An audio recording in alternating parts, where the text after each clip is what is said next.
రజాకార్ల దాష్టీకం నుంచి తెలంగాణ రాష్ట్ర సాధన వరకు తెలంగాణ ప్రజలు జరిపిన పోరాటం అమోఘం, అద్భుతం. ఈ క్రమంలో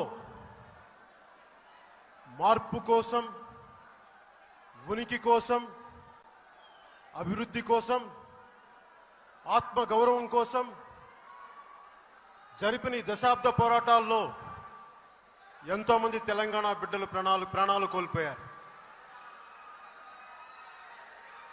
అలాంటి బిడ్డల ఆత్మలకి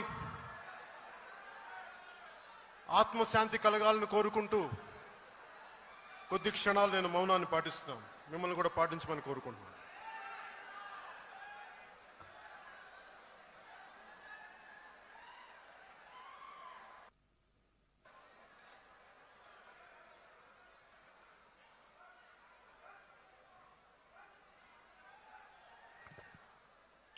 ప్లీజ్.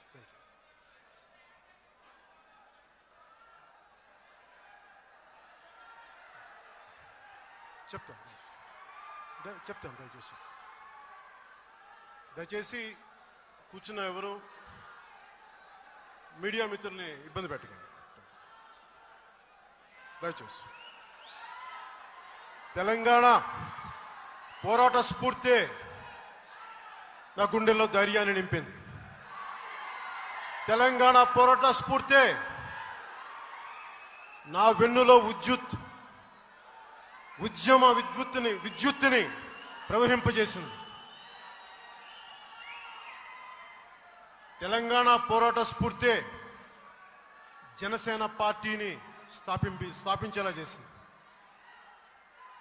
అలాంటి పోరాటాల గడ్డైన తెలంగాణ తల్లికి ఒక్కసారి గుండెలు నిండుగా జై తెలంగాణ నినాదాన్ని చెప్పి సభను ప్రారంభిద్దాం.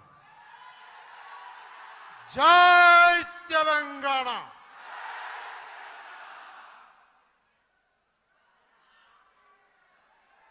ఒక దేశపు సంపద నదులు కాదు, అరణ్యాలు కాదు, ఖనిజాలు కాదు, కలల ఖనిజాలతో చేసిన యువత.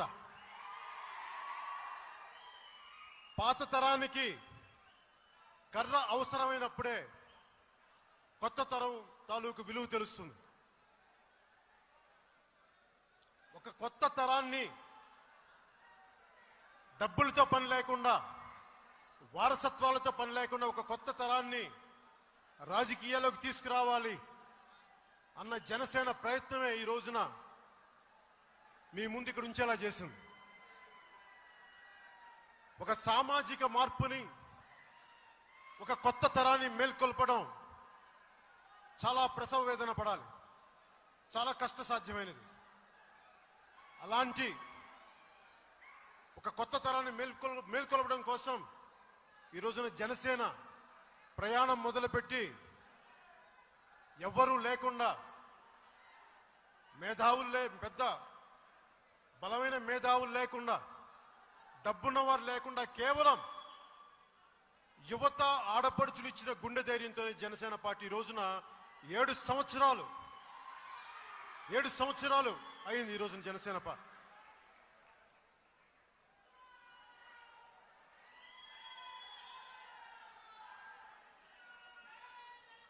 ఇప్పుడు నా జీవితంలో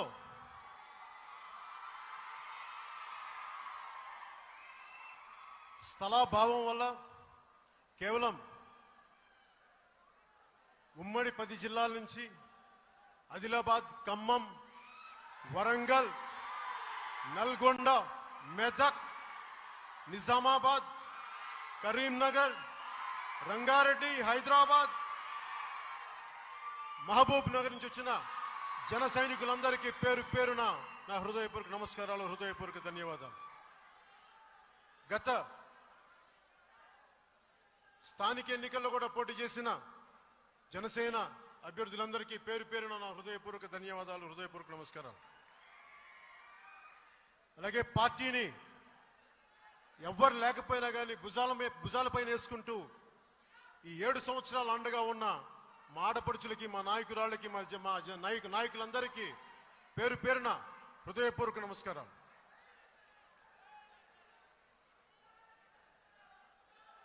జనసేన పార్టీ పెట్టడానికి కంటే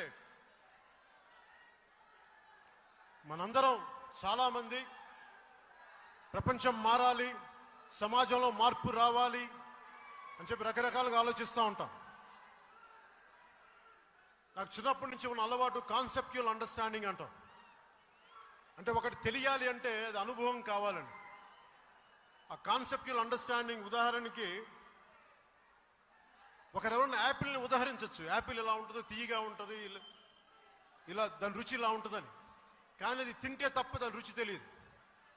అలాగే రాజకీయాల్లో, అలాగే నేను మా రాజకీయాల్లో రాకముందు మార్షల్ ఆర్ట్స్లో కూడా నేను తమ్ముడి సినిమాలు చేస్తున్నప్పుడు, కరాటే నేర్చుకున్నప్పుడు, కిక్ బాక్సింగ్ నేర్చుకున్నప్పుడు ఈ పవర్ ఫీట్స్ చేసేవాడిని. చేతుల మీద నుంచి కార్లెల్టం దగ్గర నుంచి, లేదంటే ఒక అరటన్ను ఛాతీ మీద కొట్టించుకొని పగలగొట్టించుకోండి, ఇవన్నీ చూసేవాడిని చిన్నప్పుడు.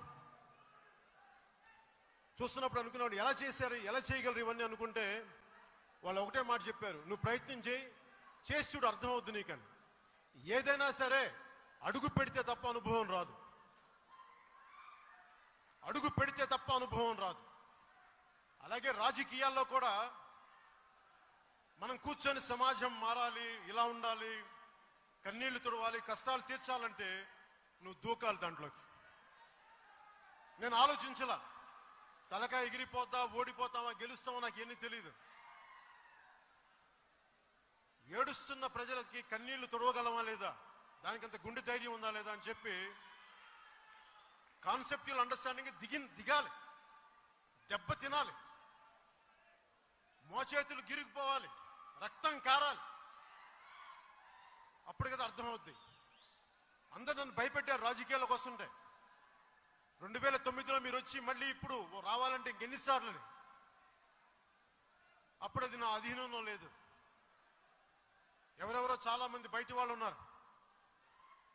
తెలంగాణలో అంతా సంపూర్ణంగా తిరిగిన వాడిని 2009లో, హైదరాబాద్ మొదలుకొని ఆదిలాబాద్ వరకు. కానీ ఈసారి నేను ప్రయత్నం చేస్తాను మార్పు కోసం, ఒక బలమైన సామాజిక మార్పు కోసం, ఒక సమతుల్యత కోసం. వస్తాం, మాట్లాడతాం, మహా అయితే ఓడిపోతాం, మహా అయితే ప్రాణాలు పోతాం, అంతకు మించి ఏం జరగదు.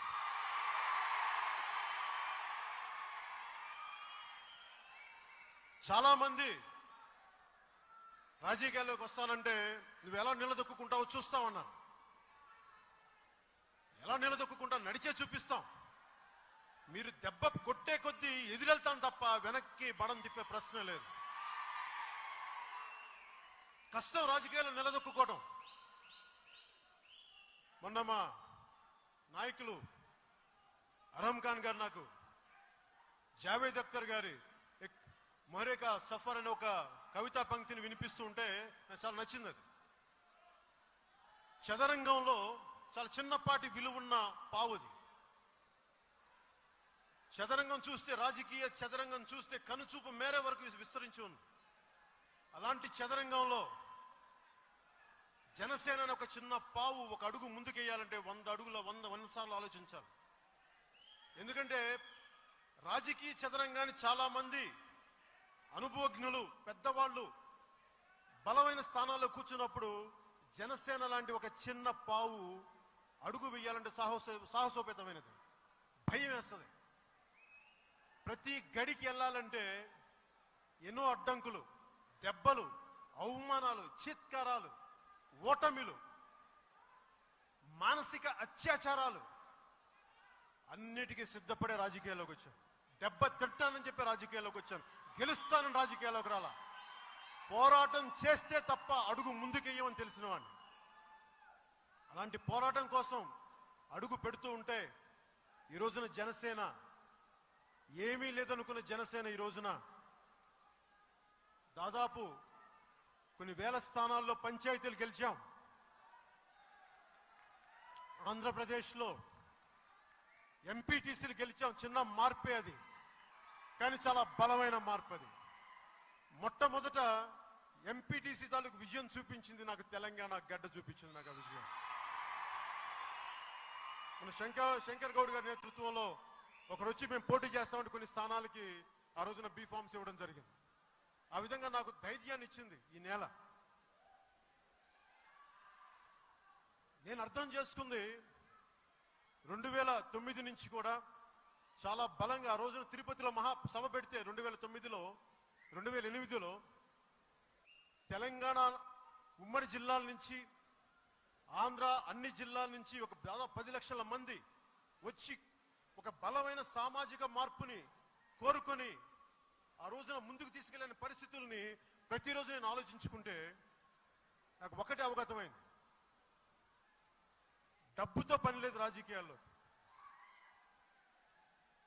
పేరుతో పని లేదు, అనుభవజ్ఞులతో పని లేదు. మనకు కావాల్సిందల్లా నీకు బలమైన భావజాలం ఉందా, ఒక కన్నీరు పెట్టే ఆడబిడ్డని ఓదార్చగలిగే శక్తి ఉందా, నీకు ఒక తల్లిని ఓదార్చగలిగే శక్తి ఉందా, అది మాకు గుండెల నిండుగా ఉంది. అది చాలు రాజకీయాల్లో నడపడానికి. ఇది కేవలం గెలుపు ఓటములకే కాదు, మార్పు కోసం వచ్చాను జనసేన. చాలా కష్ట సాధ్యమైంది నాకు తెలుసు. ప్రతిసారి రాజకీయాల్లో మీకు ఏం తెలుసు అంటే ఏ అనుభవం అయినా ఎలా తెలుస్తుంది, నడుస్తూ ఉంటేనే కదా మనకు అర్థమవుతుంది. అందుకని నడుస్తూనే పోతా ఉన్నాం, ఇక్కడ దాకా వచ్చాం. అలాంటి తెలంగాణ గడ్డకి గుండెల నిండుగా చెప్తున్నాను, మీ కళ్ళల్లో సూటిగా చూసి చెప్తున్నాను, మీకు రుణగ్రస్తుడిని నేను. మీ స్ఫూర్తే, మీ ధైర్యమే, మీ పోరాటమే నన్ను ఇక్కడ దాకా తీసుకొచ్చింది.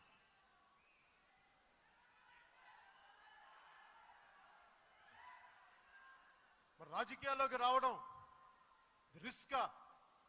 దేనికి రిస్క్ చేయాలి? అవసరమేముంది? చిన్నప్పటి నుంచి ఈ రోజున మన స్వాతంత్రం అనుభవిస్తున్నామంటే తెలంగాణ కూడా ఈ రోజున వచ్చిందంటే ఎంతమంది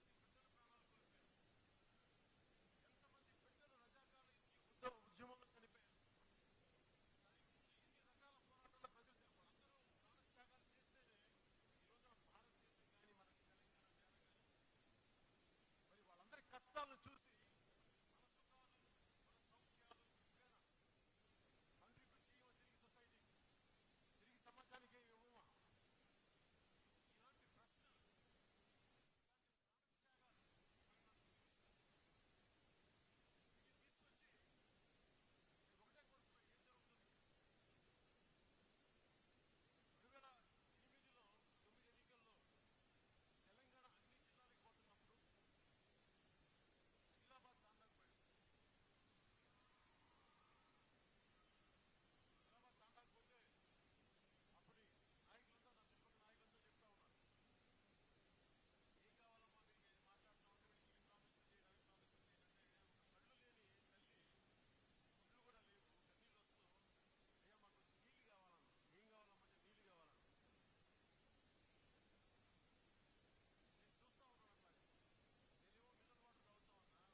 మీటింగ్ జరుగుతూ ఉంటే నీళ్ల బాటిల్ పెడితే నాకు ఒకటే అనిపించింది, ఆ తల్లి గుర్తొచ్చింది తాగుదాం అనుకుంటే. గుండె తప్పు చేస్తున్నట్టు అనిపించింది, పశ్చాత్తాపానికి గురైంది. ఎప్పుడు ఎలక్షన్లో జరుగుతాయి, ఎప్పుడు అధికారంలోకి వస్తాం, ఎప్పుడు ఏం చేస్తామని చెప్పి ఒకటే అనుకున్నా. నా చేతుల్లో ఏముంది చేయగలగడానికని ఆలోచించి, నా చేతుల్లో ఏముందని చేయడానికి ఆలోచించి ఆ రోజున నా స్నేహితులు కొంతమంది ఉంటే మీరందరూ కాంట్రిబ్యూట్ చేసి కొంత వాళ్ళకి మనం ఏదైనా చేద్దామంటే వాళ్ళ సహాయ సహకారాలు తీసుకుని నా డబ్బులు ఖర్చు పెట్టి ఆ రోజున బోర్ వేయిస్తే వాళ్ళ గొంతు ఎంత దాహం పద్ధతి తీరింది. ఇది ఉదాహరణ ఎందుకు చెప్తున్నానంటే అధికారం కానీ పరపతి కానీ సాటి మనిషి కన్నీళ్లు తొడవలేనప్పుడు ప్రయోజనం ఏముందో నాకు అనిపిస్తుంది. అందుకని ఆ రోజు నుంచి నా బాధ, నా వేదన నన్ను వెంటాడి నిద్ర లేకుండా చేసి ప్రజారాజ్యం పార్టీ ఓడిపోయినప్పటికీ సామాజిక న్యాయం అన్న ఉద్దేశంతో మేము వచ్చి కూడా ఆ రోజును నిలబెట్టుకోలేనందుకు అది నన్ను ప్రతి అనుక్షణం దహించి నాదైన కృషి నేను చెయ్యాలి, నాదైన నేను నిలబడాలి. దెబ్బ తిన్నా పర్లేదు కానీ ఒక ఆశయాన్ని ముందుకు తీసుకెళ్దాం. ఇన్ని దశాబ్దాలు పోరాడితేనే తెలంగాణ రాష్ట్ర సాధన జరగలేదు. అలాంటిది సామాజిక న్యాయం అనేది చాలా బలమైన నినాదం. అది ఆ నినాదాన్ని తీసుకెళ్ళడానికి మన వంతు కృషి చేద్దాం మనం అని చెప్పి ఈరోజు ముందుకు తీసుకుపోతాం. ఈ రోజున జనసేన ఈ ప్రస్థానాన్ని మొదలుపెట్టాం.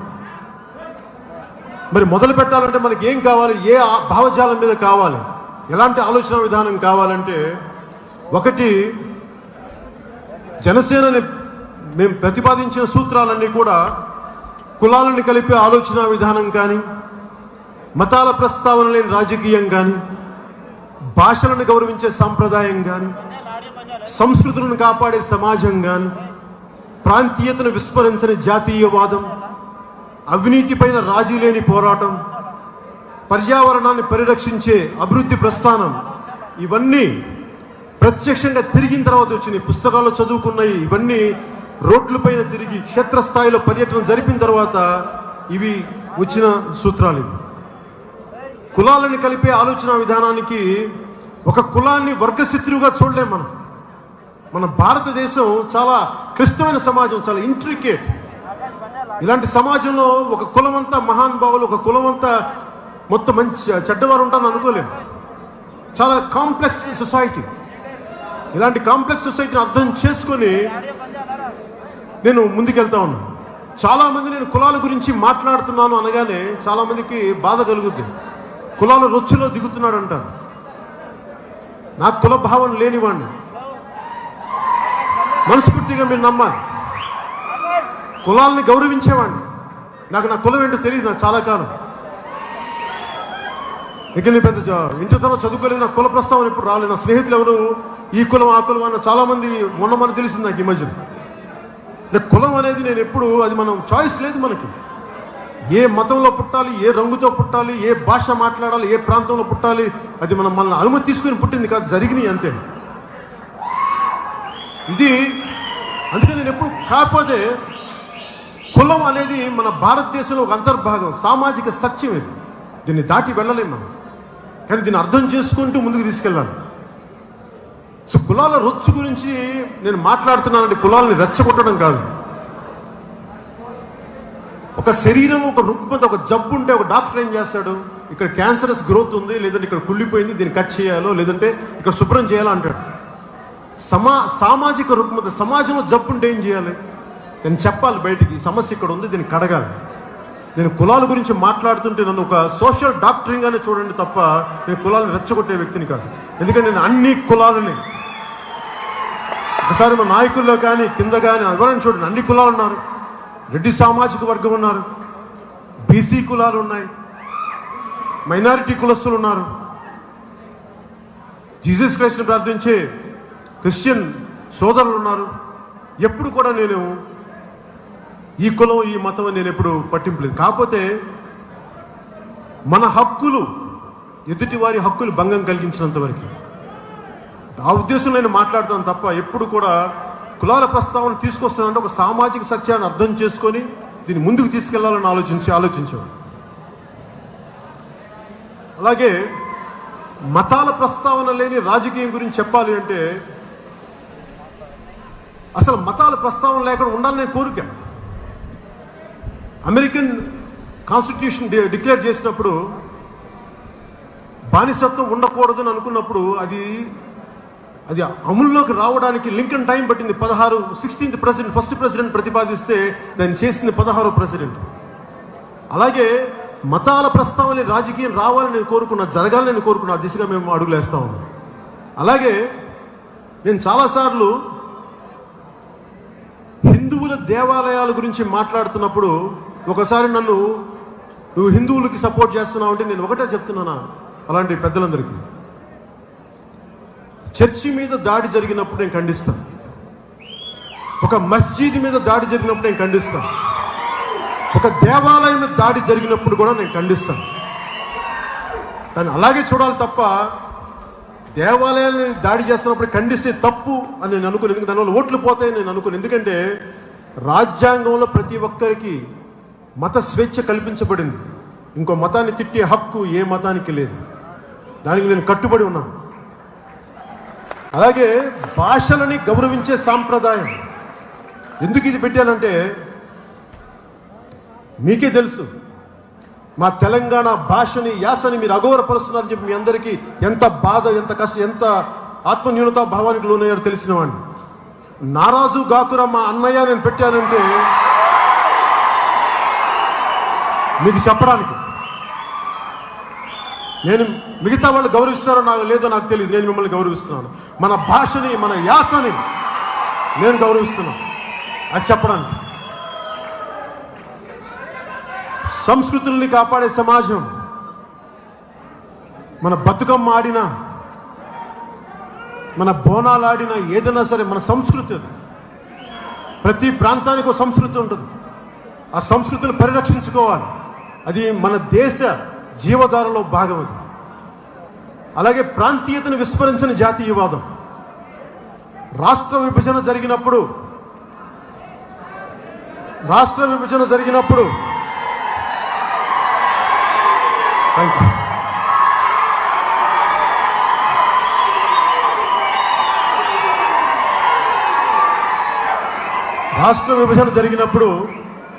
చాలా చోట్ల అసలు మేము ఈ దేశానికి చెందిన వాళ్ళమేనా అని చాలా మంది పెద్దలు బాధపడుతుంటే అనిపించింది. జాతీయ అంటే ప్రాంతీయతను విస్మరించకూడదు. తెలంగాణ కూడా ఎందుకు అంత బాధ కలిగింది? చాలాసార్లు తెలంగాణ నాయకులు, మన టీఆర్ఎస్ నాయకులు మాట్లాడుతున్న నేను సమర్థించాను ఆ మాటలకి. మా ప్రాంతాన్ని, మా నేలని అవమానిస్తే ఖచ్చితంగా కోపం రాదా? నాకు కోపం వస్తుంది. నేను ఇక్కడే పుట్టి ఉండే నాకు కోపం వస్తుంది. నేను అందుకు ఏకీపించాను నాయకులందరితో. ఒక మాట మాట్లాడలేదు. నేను గౌరవించాను. అందుకని ప్రాంతీయతని విస్మరించని జాతీయవాదం ఉండాలి. మన ప్రాంతం రైటే, కానీ ఇది మన భరతమాతని మనం అగౌరవపరచం. మన ప్రాంతాన్ని గౌరవించుకుంటేనే భరతమాతని మనం గౌరవించుకోవాలి.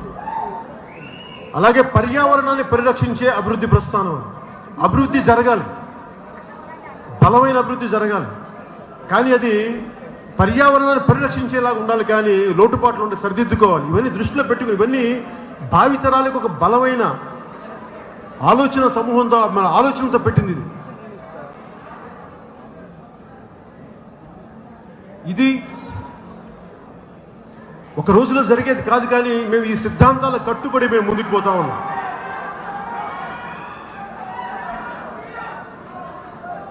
అలాగే రాజకీయాల్లో ప్రతి ఒక్కరు అడిగేది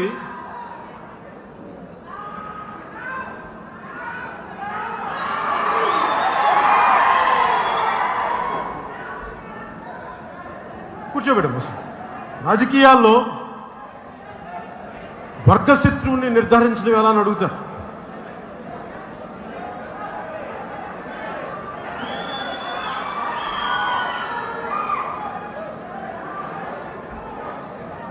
రాజకీయాల్లో వర్గశత్రువుని నిర్ధారించడం ఎలా? కూర్చోబెట్టమ్మా, నేను మాట్లాడతాను. కూర్చోబెట్టు.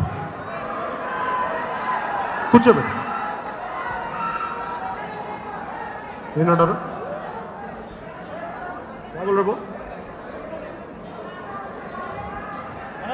రాజకీయాల్లో వర్గశత్రువుని నిర్ధారించడం ఎలా? చాలా కష్టసాధ్యమైన పని.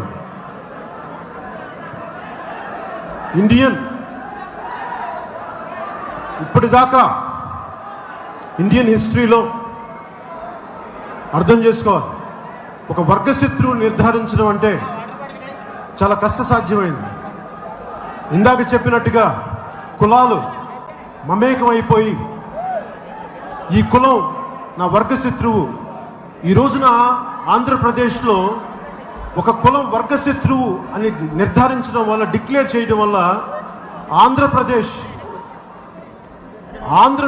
అభివృద్ధి దిగజారిపోయింది. ఆంధ్రప్రదేశ్ అభివృద్ధి 2 కులాలు కొట్టుకుంటే అభివృద్ధి దిగజారిపోయింది. ఇది చాలా బాధాకరమైన విషయం. అందుకని వర్గశత్రువుని, జనసేనకి వర్గశత్రువు ఎవరు ఉండాలి? దేని మీద పోరాటం చేయాలంటే జనసేనకి వర్గశత్రువు దాష్టికం, దౌర్జన్యం, పేదరికం, అవినీతి, మౌలిక వసతులు లేని వీటిని అడ్డుకుంటున్న వాళ్ళు ఎవరైనా సరే మనం వారిని వర్గశత్రువులుగానే ప్రకటించాలి. ఆదిలాబాద్ తాండాలో నీళ్లు రాకపోతే దాన్ని ఆపుతుంది ఎవరు? నిలబడాలి. నల్గొండలో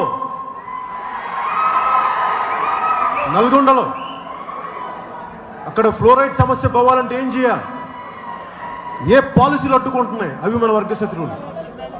వ్యక్తులు నేను ఎప్పుడు వర్గశత్రువులుగా అభివర్ణించను. ఒకసారి వ్యక్తులు దాన్ని ముందుకు తీసుకెళ్ళచ్చు, కానీ మనం మాట్లాడి పోరాటాలు చేస్తే దాని సమస్యను పరిష్కరించవచ్చు. మనకి రాజకీయాల్లో జనసేన కానీ ఎవరైనా కానీ ఆలోచించాల్సింది వ్యక్తుల మీద కోపం లేదు. ఇక్కడ వైసీపీ, ఆంధ్రాలో ఉన్న వైసీపీ నాయకులు నా శత్రువులు కాదు నాకు.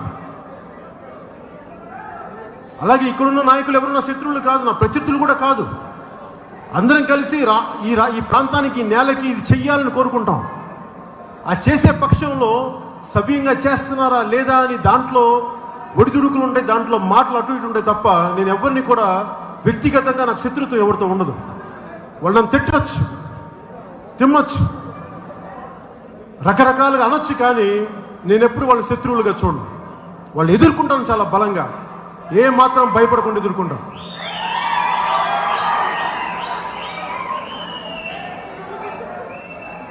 అలాగే మన విజయవాడ సభలో కూడా చెప్పాను నేను, తెలంగాణ రాష్ట్ర సాధన ఆంధ్ర పాలకుల్ని వర్గశత్రువులుగా నిర్ధారించారు. ఒక వర్గశత్రువు కావాలి, ఎందుకు అన్యాయం జరుగుతుంది అంటానికి. అంతే తప్ప పాలకుల మీద పర్మనెంట్ కోపం ఎప్పుడు ఉండదు. దీనిని దృష్టిలో పెట్టుకొని ఈరోజున జనసేన దాష్టీకం, దౌర్జన్యం, అవినీతి, పేదరికం వీటి మీద మేము ముందుకు పోతాము.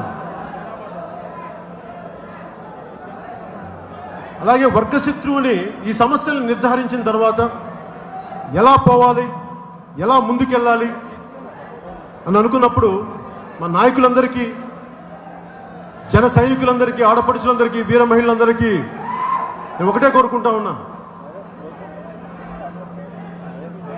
ఒక సమస్య నేను ఇంతకాలం చాలామంది అడిగారు, ఇంతకాలం ఎందుకు రాలేదు తెలంగాణకని.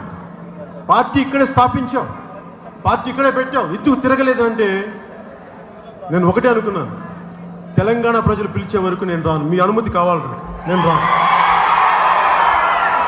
ఎంత ప్రేమ నాకు తెలంగాణ నేల మీద మీకు తెలియదు. తెలంగాణ నేల మీద నాకున్నంత మమకారం మామూలు మమకారం కాదు, మీరు ఊహించలేదు. పోరాట స్ఫూర్తిని నేల. నేను అనుకున్నాను మీరు ప్రజలు అడిగినప్పుడు అప్పుడు వస్తాను. మొట్టమొదటిసారిగా ఒక 2 సంవత్సరాల క్రితం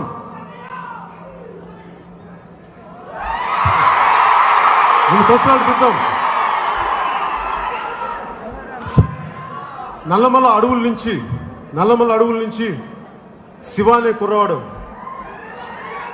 17 ఏళ్ళ కుర్ర అబ్బాయి, మన జర్నలిస్ట్ మనకి ఇక్కడ ప్రశాసన్ నగర్ కాలనీ ఆఫీస్లో నేను లోపలికి పోతా ఉంటే ఒక 2 కుర్రాళ్ళు కనిపించారు. కొద్దిగా వర్షం పడుతూ ఉంది, ఆ వర్షపు చినుకులు తడుస్తూ వాళ్ళ పక్కన ఉంటే నేను చూశాను. బాబు ఎవరు ఏం కావాలి మీకు అని. నేను లోపలికి వెళ్తే మామూలుగా వెళ్ళిపోతాను, చాలామంది ఉంటారు కదా, ఒకసారి విష్ చేసి వెళ్ళిపోతాను. కానీ ఆ బిడ్డలను చూడగానే నాకు ఎందుకు ఒకసారి లోపలికి పిలవాలనిపించింది. లోపలికి పిలిచిన తర్వాత ఏం కావాలంటే, అన్న మాది నల్లమల యురేనియం ఎక్స్కవేషన్ జరుగుతూ ఉంది అక్కడ, మా పెంటలు అంటే వాళ్ళ గ్రామాలని పెంటలు అంటారు, మా గ్రామాలన్నీ ఇట్లా పోతా ఉన్నాయి. గ్రీన్ ట్రిబ్యునల్కి ఫోన్ చేస్తే, ఢిల్లీలో గ్రీన్ ట్రిబ్యునల్ ఫోన్ చేస్తే నాకు ఇంగ్లీష్ రాదన్నా, నాకు వచ్చిన కొద్ది గొప్ప ఇంగ్లీష్లో మాట్లాడుతూ ఉంటే వాళ్ళకి అర్థం కావట్లేదు, నాకు ఎవరికి చెప్పుకోవాలో తెలియట్లేదు, మేము అందరం పోరాటం చేస్తాం, నా వంతు కృషిగా నీకు దగ్గరికి వస్తే సమస్యకు పరిష్కారం అవుతుంది వచ్చాను నేనన్నా. నన్ను కదిపేస్తుంది. ఒక 17 ఏళ్ళ కుర్రాడు, ఇంటర్ ఫస్ట్ ఇయర్. ఎందుకు తెలంగాణ గొప్పతనం ఏంటంటే 17 ఏళ్ళ కుర్రాడికి చైతన్యం కల్పించింది. ఎల్లు నడు, సమస్యతో మాట్లాడు, పోరాడు, ఎల్లు ముందుకి. ఎక్కడ నల్లమల, ఎక్కడ హైదరాబాద్, ఎక్కడ ప్రశాసన్ నగర్, ఎక్కడ పవన్ కళ్యాణ్, ఎక్కడ జనసేన వచ్చాడు, వచ్చి మాట్లాడాడు. నన్ను కదిపేస్తుంది. ప్రజల్లోంచి పిలుపు వచ్చింది భావించాను ఆ రోజు. నేను ఒకటే కోరుకుంటాను, ఇక్కడ రావడానికి నాకు ఆంధ్రాలోనే ఏం కోరుకొని వాడిని తెలంగాణలో ఏం కోరుకుంటాను, పదవులా కోరుకుంటాను. తెలంగాణ ఆంధ్రాలోనే కోరుకొని వాడిని ఇక్కడ ఏం ఇక్కడ కోరుకుంటాను. ఏం కోరుకుంటాను? ఒక సంపత్ నాయక్ అసెంబ్లీకి వెళ్ళాలని కోరుకుంటాను. అక్కడున్న బిడ్డలు కొన్ని సంవత్సరాల తర్వాత తెలంగాణను ఏలాలని కోరుకుంటాను. ఇప్పుడున్న ఆడపడుచులు తెలంగాణ అసెంబ్లీలోకి అడుగు పెట్టాలని కోరుకుంటాను. అక్కడున్న బిడ్డలు తెలంగాణ ఏ అభివృద్ధి అయితే కోరుకుందో అభివృద్ధికి ముందడుగు వేయాలని కోరుకుంటాను. అది నేను కోరుకునే మార్పు. నాకు డబ్బులు అవసరం లేదు, పేరు అవసరం లేదు. నేను కోరుకునేది సామాజిక మార్పే. అంతకుమించి నాకేం కావాలి? నేను చూడని డబ్బా. మీ గుండెల్లో ఉన్న స్థానం కంటే ఏ స్థానం పెద్దది? నేను నిజంగా చెప్తాను, మీ గుండెల్లో ఉన్న స్థానం చాలు.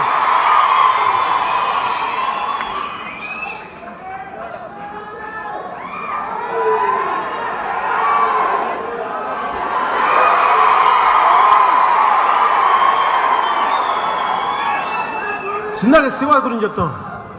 శివాది అయిపోయిన తర్వాత నేను ఏం చేశాను? మొట్టమొదటిసారి అదే సమయానికి నాకు వ్యక్తిగతంగా తెలుసు వి హనుమంతరావు గారు, బీసీ నాయకులు, కాంగ్రెస్ నాయకులు. నాకు వ్యక్తిగతంగా ఆయన తెలుసుకుని నన్ను చూడడానికి వచ్చారు. ఎలా ఉన్నావు ఏంటి కనుక్కోడానికి వస్తే ఆయనతో మాట్లాడుతూ ఉంటే అనిపించింది. సో ఆ శివ కుర్రోడు గురించి చెప్పి ఇట్లా ఉంది, ఇలా జరిగింది అంటే పదండి మా అందరం కలిసి ఒక ఆల్ పార్టీ మీటింగ్ పెట్టుకుందాం. ఆ రోజున ఆల్ పార్టీ మీటింగ్లో పెద్దలు కోదండరామ్ గారు కానీ, పాసం యాదగిరి గారు కానీ, అలాగే నల్గొండ నుంచి పర్యావరణవేత్తలు, మిగతా పార్టీల నుంచి నాయకులు, వీళ్ళందరూ వచ్చి ఆ రౌండ్ టేబుల్ కాన్ఫరెన్స్ పెడతా ఉంటే ఆ రోజు మాట్లాడిన చెంచుల ప్రతినిధి చిగుళ్ళ మల్లికార్జున్ ఒకటే చెప్పాడు.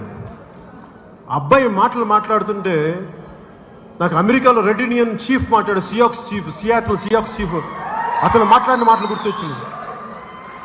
ఈ రోజుకి కదిలిస్తాయి ఆ బిడ్డ మాటలు. అన్న, ఈ వాగులు, వంకలు, సెలయేళ్ళు, ఈ చెట్లు, ఈ పుట్టలు మా అన్నదమ్ములు, మా అక్క చెల్లెలు అన్న. పెద్ద పులిని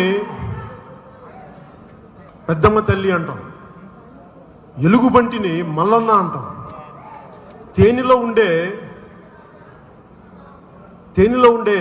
గడ్డని, తెల్లగడ్డ, దీన్ని మల్లన్న అంటాం. అలాగే ఇందాక చెప్పిన ఎలుగుబంటిని లింగమయ్య అంటాం. ఇట్లాగా మేము మా జీవితాలు మేము బతుకుతున్నామన్నా, అడవిని ఆశ్రయించుకునేవాళ్ళం అని మాట్లాడితే నాకు అనిపించింది, ఆ బిడ్డలకి న్యాయం చేయకపోతే ఇంకెవరికి న్యాయం చేస్తాం? ఇక్కడ చెప్తున్నాను, మేము అభివృద్ధి జరగాలి, ఖచ్చితంగా అభివృద్ధి జరగాలి. అభివృద్ధి ప్రస్థానం, పర్యావరణాన్ని పరిరక్షించే అభివృద్ధి ప్రస్థానం జరగాలి. కానీ పర్యావరణాన్ని అంత దారుణంగా విధ్వంసం చేసేసి అభివృద్ధి మనకు ఆనందం కలిగిస్తాం. వేలాది మంది చెంచులు రోడ్ల మీదకి వచ్చేస్తే వాళ్ళు కన్నీళ్లు పెడుతుంటే ఆ కన్నీటి మీద మనం అభివృద్ధి అనగలమా? ఎట్లా చేయాలి? ఈ మధ్యలో కొంత అభివృద్ధి జరగాలి. ఎప్పుడు అభివృద్ధి విధ్వంసంతో కూడి ఉంటుంది. మన సంస్కృతి ఒక ఇల్లు తవ్వాలన్నా కానీ నేల తల్లికి భూపూజ చేసి అమ్మ క్షమించి నేను తవ్వుతున్నానని చెప్పి అంత గొప్ప నేల ఇది, అంత సంస్కృతి. అలాంటిది అడుగుల్ని తొలి చేస్తూ ఉంటే చాలా ఆవేదన కలుగుతుంది. సో ఆ రోజున ఏదో ఒక రాష్ట్ర ప్రభుత్వం కూడా కదిలి ఆ రోజున ముందే నిర్ణయించుకున్న తర్వాత నిర్ణయించుకున్న ఏదైతేనే ప్రస్తుతానికి అది ఆగి ఉండటం నిజంగా చాలా ఆనందం కలిగించింది. అందుకు మనస్ఫూర్తిగా అందరికీ నా కృతజ్ఞత.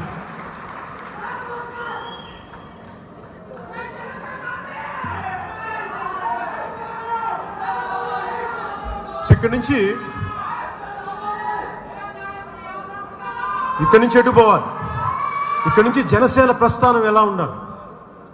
నేనేమి ఊహల్లో ఉండే వ్యక్తిని కాదు. అద్భుతాలు సాధించేస్తాం, అందరూ ఒకేసారి అట్లా నేను ఆలోచించను. ఆంధ్రాలోనే ఏం ఆలోచించట్లా. ఎందుకంటే ముందు నేను నడిచి చూపిస్తాను, నేను దెబ్బలు తింటాను, కలిసి నడుద్దాం. మీ ఒంటి మీద దెబ్బ పడితే నా ఒంటి మీద కూడా దెబ్బ పడాలి, మీకు గీత పడితే నా ఒంటి మీద గీత పడాలి, మీకు రక్తపు చుక్కు వస్తే నాకు తెగిపోవాలి. అలాంటిది ఉండాలని కోరుకుంటాను. సో అలాగే ఆంధ్ర విడిపోయిన తర్వాత అక్కడ అభివృద్ధి చాలా అవసరం. తెలంగాణ బాగుకి తెలంగాణ సాధించిన తర్వాత అక్కడ అభివృద్ధి జరగకపోతే మొత్తం మళ్ళీ వలసలు వచ్చేస్తాయి. ఏ ఆశయం కోసం అయితే రాష్ట్ర సాధన జరిగిందో మళ్ళీ ఇబ్బంది పడకూడదు. ఇప్పుడు మన ఉదాహరణకి ప్రతి చోట నీళ్ళు ఎక్కువ ఉన్న చోట వరద వస్తుంటే చెక్ డ్యామ్స్ పెడతాం. అలాగే ఆంధ్రాలో కూడా నేను కోరుకున్న సరైన ప్రభుత్వాలు లేకపోతే అక్కడ అక్కడ ప్రజలకు ఏం చేస్తారు, ఇంక ఉద్యోగాలు లేక ఏమి లేక ఇటు వచ్చేస్తారు. ఉత్తరాంధ్ర నుంచి వలసలు వస్తారు. ఎందుకు ప్రజలంటే ఇష్టంతో కాదు, గత్యంతరం లేక. 17 జీవనదులు, 1 కాదు 2 కాదు 17 జీవనదులు అయినా వలసలు వెళ్ళిపోతూ ఉంటారు. సో వారికి ఏం చేయాలి? అందుకని అభివృద్ధి అక్కడే ఉండాలి. చెక్ డ్యామ్స్ లాగా ఈ అభివృద్ధి డెవలప్మెంటల్ చెక్స్ అక్కడే ఉండాలి. అక్కడే ఉద్యోగం సంపాదించుకోగలగాలి, అక్కడే ఉపాధి కలిగించుకోగలగాలి. అందుకు నా దృష్టి అటువైపు పెట్టాను. ఎందుకంటే నేను తెలంగాణకి ఈ వలస లాగి మీరు బాగుండాలని కోరికతోనే నేను అటువైపు దృష్టి సారించాను తప్ప ఇక్కడ నా ప్రేమ లేక కాదు. అంటే ఆంధ్ర నుంచి పెట్టుబడులు వస్తే సంతోషమే, ఆదాయం వస్తుంది, కానీ ఉపాధి ఇక్కడ ఎక్కువ లభించాలి, అది నేను కోరుకుంటాను. సో ఎందుకంటే ఇంత జరిగిన పోరాటం, ఇన్ని దశాబ్దాల పోరాటం, తెలంగాణ యువతకి న్యాయం జరగకపోతే ఆ ఉద్యమానికి న్యాయం జరగనట్టు మనస్ఫూర్తిగా. అలాగే ఇందాక నేను కులాల గురించి మాట్లాడుతూ ఉంటే, మేము 2009లో సామాజిక న్యాయం అనే అంశాన్ని పైకి తీసుకొచ్చాం. అదేదో నేను పెట్టిందో అన్నయ్య చిరంజీవి గారు పెట్టిందో కదా. చాలామంది మేధావులు ఉస్మానియా యూనివర్సిటీ దగ్గర నుంచి ఆంధ్ర యూనివర్సిటీ దాకా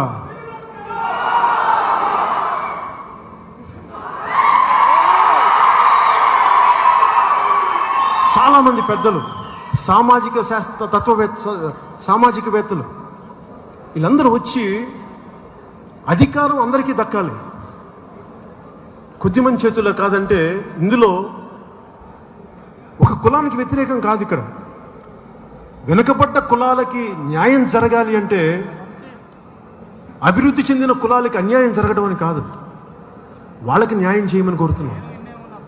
దీన్ని దృష్టిలో పెట్టుకొని ఆ రోజున పెడితే రకరకాల పరిస్థితుల వల్ల ముందుకు వెళ్ళలేకపోయాం.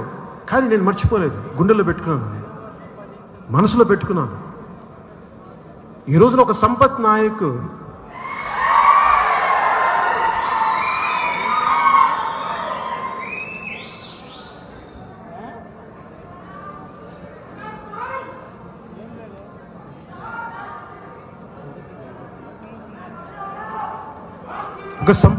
కానీ ఈరోజు చేవెళ్ళ నియోజకవర్గం నుంచి చేరిన ప్రజీత్ గౌడ్ కానీ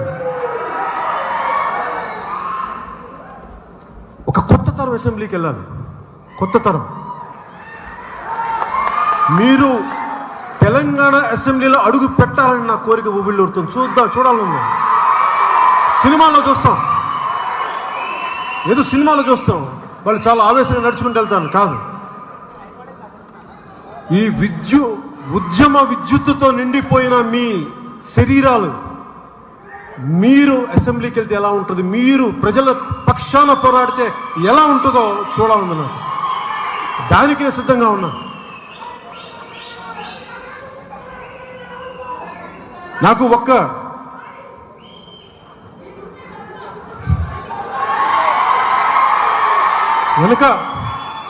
బీసీ కులాలని కాదు, యుఎస్లో ఉండే జనసేన అభ్యర్థి నా అభిమాని మేకల్ సతీష్ రెడ్డి కూడా అలాంటి యువకులు వెళ్ళాలి, పార్లమెంట్లకు వెళ్ళాలి, అసెంబ్లీకి వెళ్ళాలి. ఇక్కడ మన మహేందర్ రెడ్డి అంటే నేను వీళ్ళందరూ మీరు అనుకోవచ్చు ఎలా పార్టీ పెట్టాడు ఎలా ఉండాలంటే వీళ్ళెవరు నన్ను వదిలి వెళ్ళా 2007 నుంచి ప్రజారాజ్యం పార్టీ పెట్టక ముందు నుంచి వీళ్ళందరూ నాతో ఉన్నారు. మీ అందరికీ తెలుసో లేదో నేను 2008లో కామన్ మ్యాన్ ప్రొటెక్షన్ ఫోర్స్ అని పెట్టే దేనికి అదే జనసేన. ఈ రోజున ఎందుకు పెట్టానంటే నా దగ్గర డబ్బు లేకపోయినా పేరు లేకపోయినా నాకు అన్యాయం జరుగుతుంటే నేను గొంతెత్తి నా అన్యాయం జరుగుతున్న నా సాటి మనిషికి నిలబడాలి ఆ ఆవేదన నుంచి పెట్టాను. అది ఇంక వేరే కారణాలు ఏం లేవు. ఆ రోజు నుంచి వాళ్ళందరూ ఆకర్షితులై వచ్చిన వాళ్ళు ఈ రోజున నాకు ఇక్కడ దాకా నిలబడున్నారు. దాదాపు 12 సంవత్సరాలు ఎందుకు పెట్టి. సో మహేందర్ రెడ్డి, శంకర్ గౌడ్ కానీ, రామ్ తుల్లూరి గారు కానీ వీళ్ళందరూ రకరకాల స్థానాల్లో మీరు అసెంబ్లీయా పార్లమెంటా లేదంటే ప్రజలకు ఏదైనా చేయాలని అందరూ స్థానాలు కాదు ఎవరి ఇష్టాలకు తగ్గట్టుగా మీరందరూ వెళ్ళాలని కోరుకునేవాడిని. నేను ఎక్కడో మారుమూల శివ అనే కుర్రవాడు 17 ఈరోజు 18, 19 ఉంటాయి. ఒక 10 సంవత్సరాల తర్వాత ఆ అబ్బాయి అటవీ శాఖ మంత్రి అయితే ఎలా ఉంటుందో మీరు ఊహించండి. ఒక చిగుళ్ళ మల్లికార్జున్ పర్యావరణాన్ని పరిరక్షించే మంత్రి అయితే ఎలా ఉంటుందో ఆలోచించాను. నేను అలాంటి వాళ్ళు రావాలని కోరుకుంటున్నాను. అభివృద్ధి జరగాలి, ఖచ్చితంగా అభివృద్ధి జరగాలి. పెట్టుబడులు రావాలి, కానీ అది అందరికీ న్యాయం చేసేలా ఉండాలి. కేవలం డబ్బు ఒకటే కాదు, ఆరోగ్యం కూడా ఉండాలి. ఈ దిశగా జనసేన ఆలోచిస్తూ ఉంది. ఇక్కడున్న జన సైనికులకి కానీ, ఆడపడుచులకి, వీర మహిళలకి, జనసేన నాయకులకి ఉమ్మడి 10 జిల్లాల నుంచి వచ్చిన ప్రతి ఒక్కరికి పేరు పేరు చెప్తా ఉన్నాం. ప్రజాస్వామ్యంలో సహకరించాల్సిన పరిస్థితులు ఉంటాయి, సంఘర్షించాల్సిన పరిస్థితులు ఉంటాయి. కోఆపరేట్ చేయాలి, కొన్నిసార్లు కన్ఫ్రంట్ కూడా చేయాలి, వెనకడుగు వేయకూడదు. చాలా ఆచితూచి అడుగులేద్దాం, ముందుకెళ్దాం.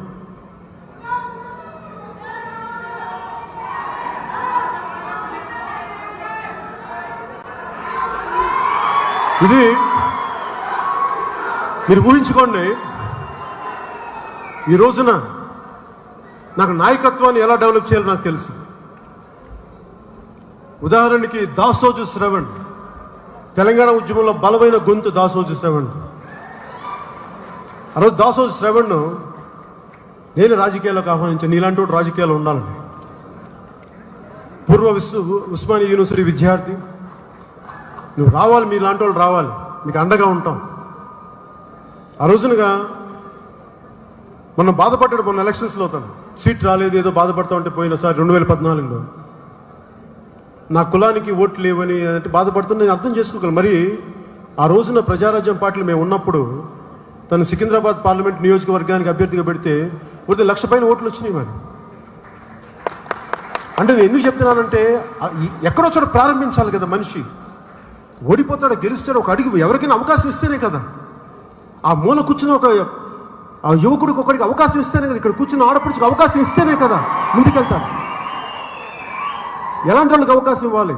ఎందుకు శివ అని మాట్లాడతానంటే ఎంత ప్రేమ లేకపోతే తన నేల మీద, తన ప్రజల మీద ఎత్తుకుంటూ వస్తాడు. అలాంటి వాడికి కదా మనం అవకాశం ఇవ్వాల్సింది.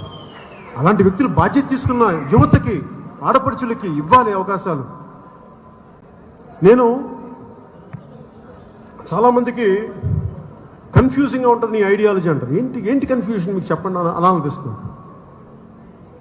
ఒకసారి లెఫ్ట్ వైపు మాట్లాడతాం, ఇంకోసారి రైట్ వైపు మాట్లాడతాం. అంటే నాకు ఒకటే అడగాలనుకుంటున్నా. నన్ను ఆ మధ్యన ఆంధ్రాలో స్పెషల్ కేటగిరీ స్టేటస్ అప్పుడు ఉద్యమం చేస్తూ ఉంటే అన్నట్టు ఒక మాట చెప్పాలి. స్పెషల్ కేటగిరీ స్టేటస్ ఉద్యమం ఎలా చేయాలో మీ నుంచి నేర్చుకోవాలి. నేను ఆంధ్రాలో చెప్పిన వాడిని, తెలంగాణ చూసి నేర్చుకోవాలి మనం.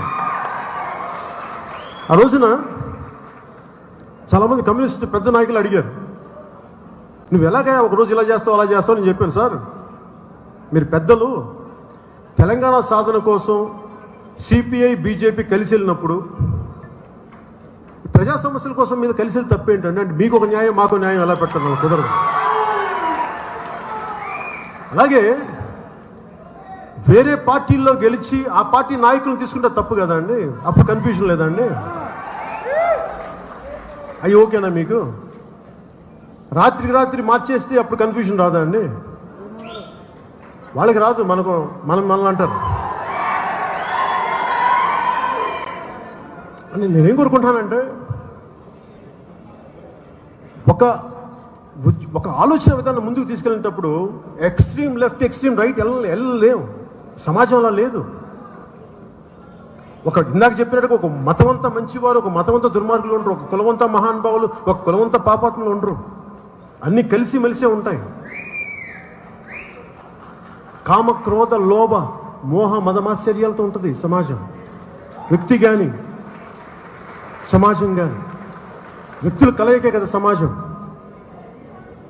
వీటిని దృష్టిలో పెట్టుకునే నేను ఒకటే అనుకున్నా, నేను ప్రజలకి సంక్షేమం కోసం నేను ఏ మాట అయితే ఇచ్చానో, నాకు ఎవరైతే కలిసి వస్తారో నేను వాళ్ళతో కలిసి వెళ్తాను. దీంట్లో మళ్ళీ మీకు మాట ఇస్తున్నా, నేను పదవి ఆశించను. నాకు ఎవరికి డబ్బులు ఆశించాల్సిన అవసరం లేదు, నాకు అంత గచ్చింత లేదు. మీరు నచ్చితే చూసే సినిమాలు నాకు డబ్బులు ఇస్తే చాలు. నాకు అలాంటి ప్రజల నుంచి అలాంటి పాపపు డబ్బు నేను ఎప్పుడు తీసుకోను. అలాంటి పాపపు డబ్బు మంచిది కాదు.